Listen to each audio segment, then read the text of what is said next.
yaro dan idi ina baban naka ya fita wallahi ya fita wallahi ya fita yaro ai kun da kuke burge ni da kuka rike sana'ar roban nan taku wallahi dan idi ka gaya babanka ka gaya babanka yanda yake wannan abu ya rike daya ga Allah Allah ne karkai da ka ce wannan zai ma in Allah ya ma to wani bai sai hana ba yawa ka daya ka yadda da Allah karkai da ka ce wai wani ya sa ma yunwa wai na a wanda kaje ya ce wani ya sa masa yunwa to ba mai nema bane mai matacce zuciya ce godiya ne amin ya yaro amin yaro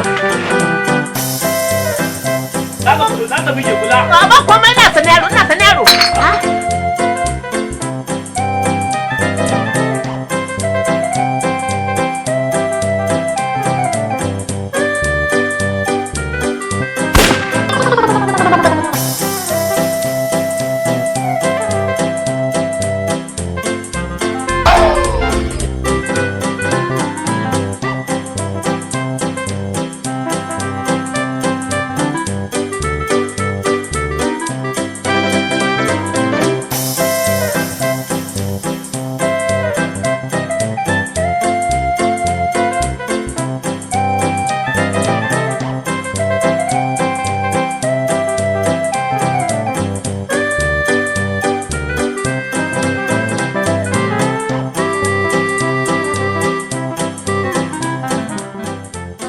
Makaho da rai.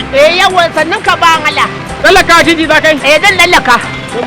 Kai ma ra'ayin ne yasa ka za ka lallaka. Wannan haka. Amma an bani a hankali a kaina zan lallaka da kaina. Mu je lallaka da kai. To Allah ya albarka. Kai. Me ya kanka? To ai wannan jar hula kenan. Iya? Jar hula. Ina. Wannan lallaka mutu. Ai da mai jar hula lallaka da ni. Kwaren yi ta duwaye ina salatin annabi Allah ya ɗallaka da ni a haka. Amin ya Allah ya kiyaye gaba ɗaya kai ma.